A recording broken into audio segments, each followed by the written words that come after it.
So let's rank 10 of my favorite films, some of the best films that I've seen in the first half of 2022. Big D's Entertainment Rankings and Reviews. So greetings, my fellow YouTubers, and welcome to Big D's Entertainment Rankings and Reviews. My name's Doyle, better known to you as the Big D. Back again with another ranking. Today I'm going to do a special ranking. Sorry, I would have done this a little earlier, but I wanted to see a few more flicks and what have you, but, well, some just didn't quite make it. Anyway, I'm going to be ranking my top 10 all-time favorite films from the first half of 2022. Now, this will mostly be 5-star movies. Some 5-star movies that I rated will not be shown. One film got 4.5 stars, but I think it'd be fine because I liked it. I picked just 10 of the movies that I watched. First, let me give some honorable mentions to some films that didn't make it. Those include Marry Me. Let's see here. Hollywood Stargirl, The Adam Project. Let's see, I'm trying to find some others. Give me a second, folks. Sneakerella.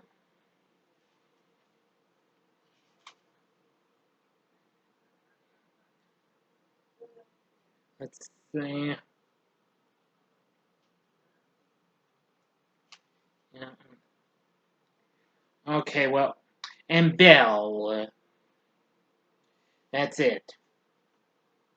I picked 10 movies, and what have you. So, these are the films that I really enjoyed seeing or just checking them out on streaming. Okay? Now, if you're ready, let's get into this ranking. Sit back, relax, and here we go. Coming in at number 10 is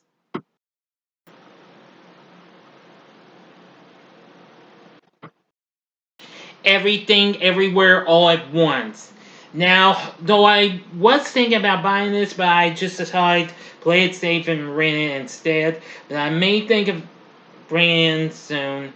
I thought this film was pretty cool. It was just that little one with the hot dog fingers that really kind of was freaky and what have you. That kind of was a bit of a bit of a downside for me. It was too freaky. But everything else in this was completely awesome. The the story, the multiverse thing here, that was absolute, excuse me, mind blowing. The performances we got from Michelle Yeoh, Ke Huy Quan, Jamie Lee Curtis, they were all really good. And I really did like the part where we're seeing the rocks with the eyes on them. Yeah, that part really cracked me up. If you haven't seen my review for the film that I did not so long ago this month, then you must check it out. This film's pretty darn awesome. It's a blast. Everywhere, all at once. This is probably one of the best A24 films I have ever seen. Well, the best film from that studio I have ever seen. Now, coming in at number 9 is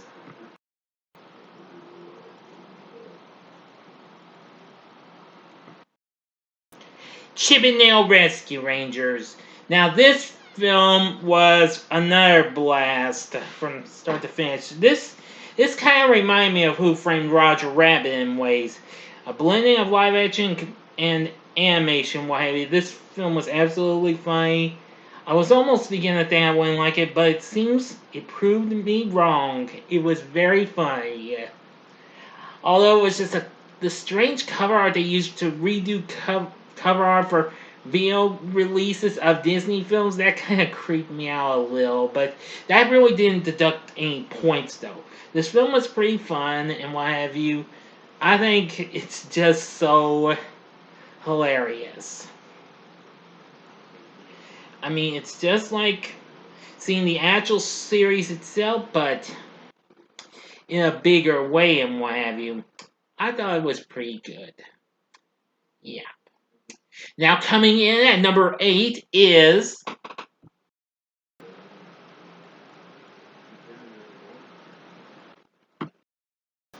Doctor Strange in the Multiverse of Madness. Now, well, this film failed to get to the certified fresh mark on the tomato meter, which is a disappointment. I know a lot of people have mixed thoughts on this, and that's understandable. This film just didn't have enough potential to make it a little higher because I feel like there are other films that are really cool. But I love this film. I love this just as much as the first one. I mean, Sam Raimi did one heck of a job in directing the film. Benedict Cumberbatch, once again, good as Doctor Strange. Benedict Wong was good. So was Chewie Teleshofer as Baron Mordo, and it was great to have Elizabeth Olsen on board as Wanda, aka Scarlet Witch. That was pretty cool. What happened with her? That was the big surprise. Wow. Really something. I really think this film was just so incredible. Of course, the film is now currently streaming on Disney Plus. If you haven't seen it, it will be. I think it will be. Well, has already or soon to be hitting physical media. But anyway, yeah, Doctor Strange in the Multiverse of Madness. This is a great film, and I really did enjoy it. If I had gotten to like this multiverse film, it would have convinced me to give Everything Everywhere All at Once a try. But anyway, I think it was pretty fun and what have you. Now, coming in at number 7 is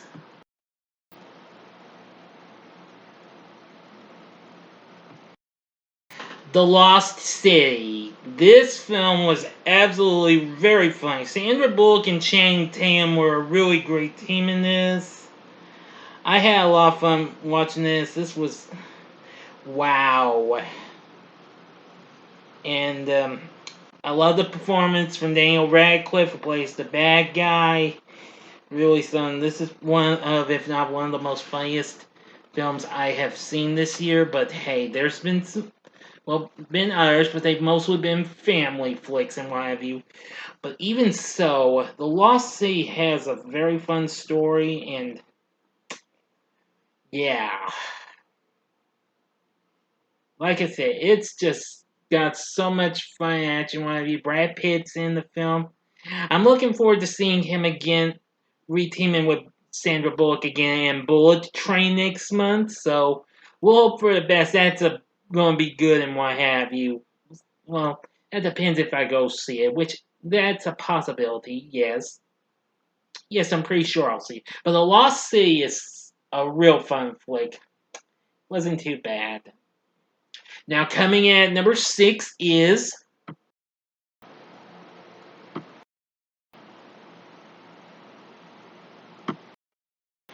Elvis. This film is so good. Baz Luhrmann did one heck of a job with this. I think this is one of the best flicks he's done. I mean, while I liked William Shakespeare's Romeo and Juliet, while some other films that follow, like Moulin Rouge and Australia, were reasonable and what have you, and I didn't get to see all The Great Gatsby, but still, I think the film's pretty cool. Elvis is really a good movie. I really did like Austin Butler's portrayal of the title character. Tom Hanks is real good. Everyone was good. It's just that some music choices were, well, I didn't quite feel appropriate for this film and what have you. That was my only bit of a slight downside, but it really didn't deduct much points and what have you from a score for the film. But even so, I really enjoyed Elvis for what it had to offer and provided a great story of the king of rock and roll himself. Yeah, if you haven't seen this film, you must go see it while you still can before it goes to HBO Max, which I got a feeling that's going to be coming up next month. But Elvis is definitely really good. Alright, now for the top 5. Coming in at number 5 is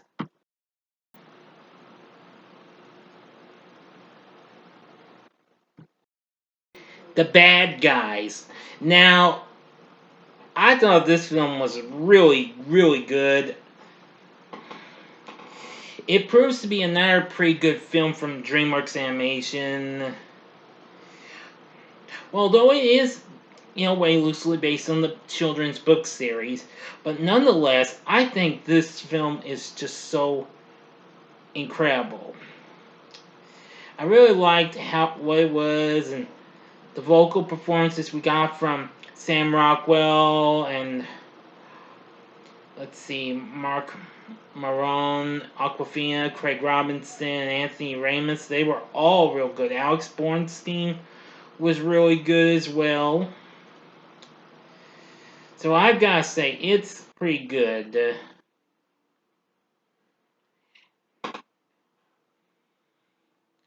And, well, there's not much left to say, but The Bad Guys is definitely one great film. Even though we still gotta we have to wait a little long for DreamWorks' next film to come. That'll be Puss in Boots: The Last Wish. I'm hoping for the best. It'll come out as in December, like they say. We'll hope for the best. But anyway, The Bad Guys is currently streaming on Peacock. You can check it out there. And it is on physical media. It's a real good movie. I think you'll enjoy it, and I think the kids will like it too. Now, coming in at number 4 is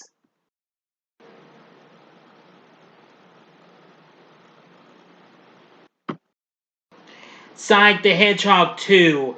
I love this movie. I love this a little, just a little bit more than its predecessor, but hey, they're both real good.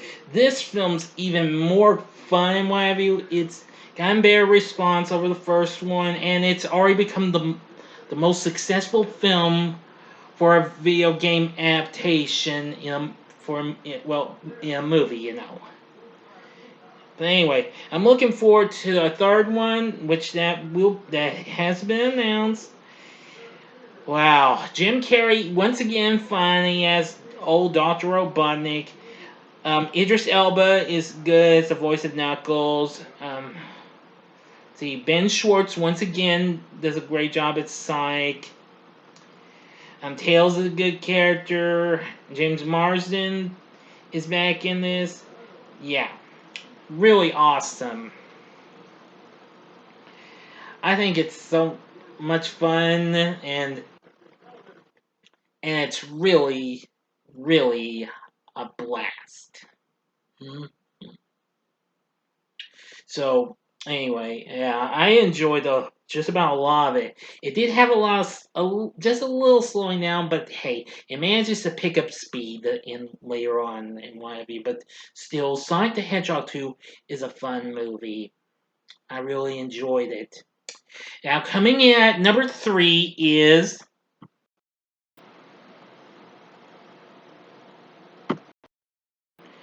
Turning Red, the recent Disney Pixar flick, which we were originally supposed to get earlier this year, but they sent it to Disney Plus, and well, though their more recent attempt, Lightyear, failed to try and get a redemption for Disney and what have you, but well, I think you know the story.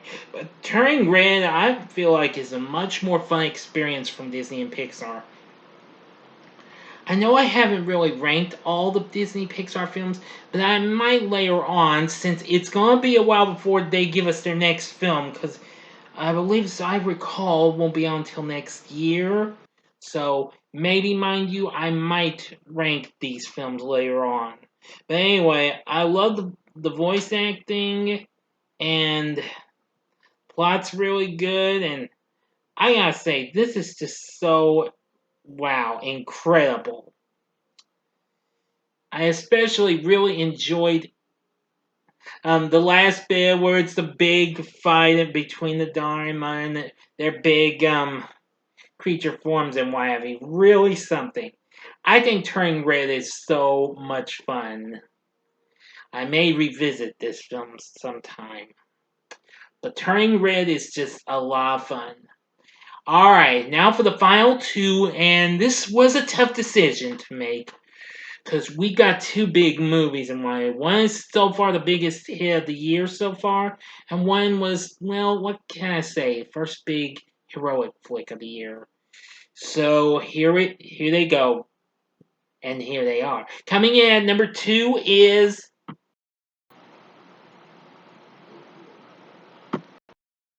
Top Gun Maverick. Yes, after 36 long years away, and we finally get the long-awaited sequel to this. And I must say, it's awesome. I think this was a big step up from the first film. Well, the first film is still a classic in ways, but this one just took the cake. Tom Cruise, once again, is absolutely really good as our titular character of Maverick. Miles Teller's real good, so is Jennifer Connelly. Everyone in this film's really good. The action sequences are really good, because that's mostly what we get, unlike what we got from the first film. But anyway, this film had more good action, what have you. Not too much of the stuff we got from the first film, but nevertheless, overall, I think Top Gun Maverick is really good. It's still performing well at the box office since its debut back in May, a couple of months ago. But anyway, well, I'm not going to be rude and be hateful of this still continuing to go on strong. I think you get what I'm saying. But Top Gun Maverick's so awesome. If you haven't seen it yet, go check it out before it even comes to Fiscal Media or even Paramount Plus. And my top favorite film for the first half of 2022 is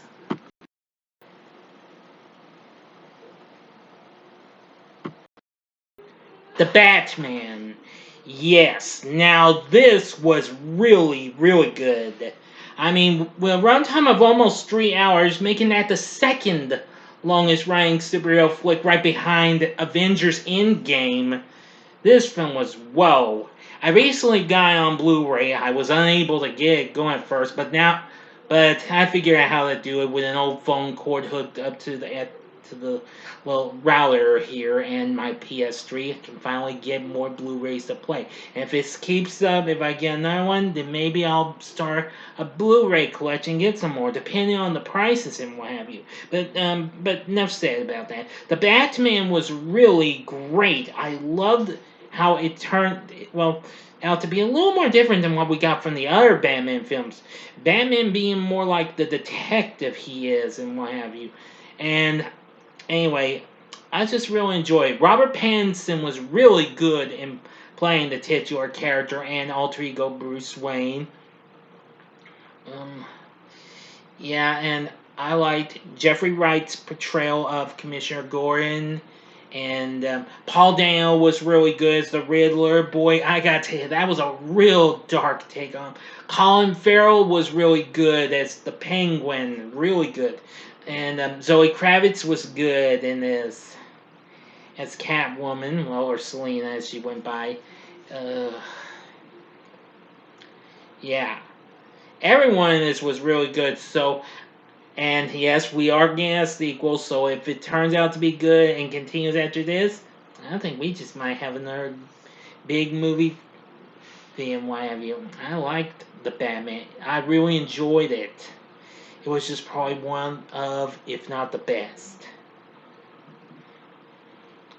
But hey, I've said it's the best for some other Batman movies, but this one really tops them. Well, maybe not all of them completely. I mean, I liked Michael Keaton's Batman, what have you. But enough about that. The Batman is so awesome. It has lots of good epic, music and what have you. And, just everything you could expect from something really, really heroic and dark. But enough said. That's going to do it for my ranking of my 10 favorite films from the first half of 2022.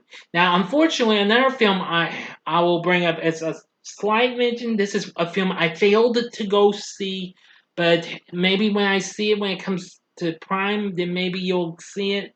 But if not, then you'll have to forgive me, and that's Jurassic World Dominion. Sorry. But anyway, that'll do it. What do you think of this ranking? What are some of your favorite films you watched from the first half of 2022 that you liked? That you watched from January to June of 2022. Tell me in the comment section below. If you like this video, click the like button, subscribe to my channel, and be a part of the Big D Nation. Join me next time when I bring to you my, well, another overdue review for a film I was originally to review last month, and that's John Carpenter's The Thing. Thanks for watching, and if you like this, consider checking out my reviews for some of these other films. In the upper left-hand corner is my review for The Batman. The upper right-hand corner is my review of Top Gun Maverick. Or if you'd like something more recent, see my review of Everything Everywhere All at Once in the bottom left-hand corner. And the bottom right-hand corner is the button you can click to subscribe. If you like rankings and reviews on movies, TV, music, video games, etc., then I'm your guy. Thanks for watching. Until next time, I'm the Big D saying, see ya.